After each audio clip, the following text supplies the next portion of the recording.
और उद्धव ठाकरे फिर से साथ आने की बातचीत जुड़ी। राज ठाकरे ने कहा है कि हमारे में इतना कुछ बड़ा नहीं है कि जो अलग हो सकता। देखो, राज साहब ठाकरे जी का वक्तव्य आया है उद्धव जी के बारे में। मैं समझता हूँ वो दोनों भाई है, भले राजनीतिक क्षेत्र में अलग अलग विचार होंगे अलग अलग पार्टियां होंगी, लेकिन अगर इस विषय पे बात करनी हो तो दोनों डायरेक्ट एक साथ में बात कर सकते हैं। चैनल पे भूमिका रख के ये बात नहीं हो सकती, चैनल पे या मीडिया में रख के ये बातें नहीं हो सकती। अगर ऐसी इच्छा उनकी भी होगी, अगर इच्छा इनकी भी होगी, तो मैं समझता हूँ दोनों नजदीकी सब है, दोनों भाई है, कर सकते हैं, करना है तो कर सकते हैं। लेकिन वो बात कोई मीडिया में लाके ये बात होगी नहीं होगी, मैं नहीं कह सकता। हिंदी भाषा को लेकर अनिवार्य की गई है, उस पर राज ठाकरे ने कहा है कि ये गलत है। हिंदी भाषा महाराष्ट्र में अनिवार्य नहीं कर सकते। जो हिंदुस्तान में भाषिक प्रांत रचना हुई है, गुजराती लोगों के लिए गुजरात, मराठी लोगों के लिए महाराष्ट्र, बंगालियों के लिए बंगाल, तमिलों के लिए तमिल, तेलुगु के लिए आंध्रा, ऐसा हुआ है, कन्नड़ियों के लिए कर्नाटक। फिर ये काहे के लिए किया है? महाराष्ट्र में मराठी कंपल्सन करना है बस, बाकी भाषा कंपल्सरी तुम नहीं कर सकते। तुम बाकी जिसको चूज पढ़ना हो पढ़ो, उसके लिए हमारा ऑब्जेक्शन नहीं, झगड़ा नहीं, उसको कुछ हम बोलेंगे नहीं, करेंगे नहीं। किसको हिंदी पढ़ना पढ़ो, किसको इंग्लिश पढ़ना पढ़ो, किसको और तमिल पढ़ना पढ़ो, हमको कुछ लेना नहीं। लेकिन इस महाराष्ट्र में मराठी कंपल्सन, हिंदी कंपल्सन नहीं हो सकती, उसको हम विरोध करेंगे। मिथुन चक्रवर्ती ने कहा है कि बंगाल में प्रेसिडेंट राज लाया जाए। क्यों लाया जाए? क्यों लाया जाए? बंगाल में क्यों लाया जाए प्रेसिडेंट राज?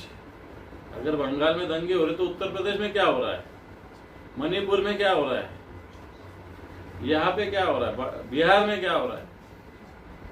उत्तर प्रदेश में दंगे नहीं हुए? ये महाराष्ट्र में नहीं हुए, नागपुर में दंगे?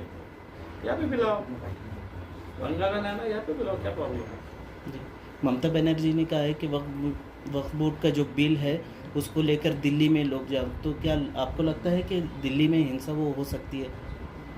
देखो, हिंसा करने की जरूरत नहीं। ये जो बात है वक्त की हम लीगल तरीके से रख सकते हैं। शायद इस हिंदुस्तान में 100-125 केसेस कोर्ट में आई है वक्त के बारे में। कोर्ट ने इसको सेंट्रलाइज किया है, कोर्ट इस पे हियरिंग कर रहा है, बात सुन रहा है कोर्ट। मैं समझता हूँ इस हिंदुस्तान का कोर्ट सक्षम है, उसमें योग्य तरीके से डिसीजन देंगे।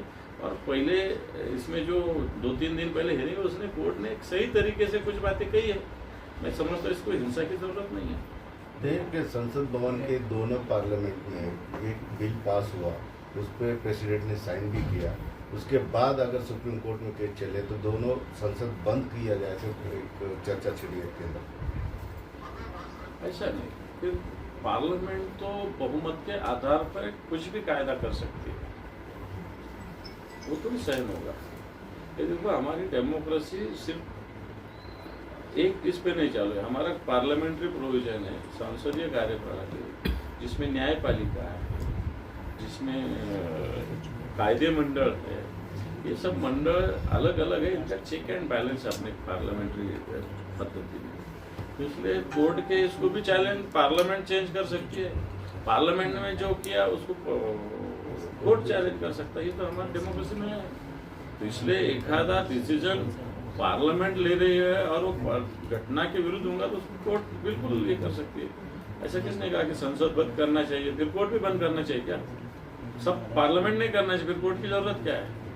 एक आधे की मेजोरिटी आए तो मेजोरिटी लेके तो कुछ भी लॉ पास करेंगे, इसलिए तो कोर्ट है ना। Okay, thank you.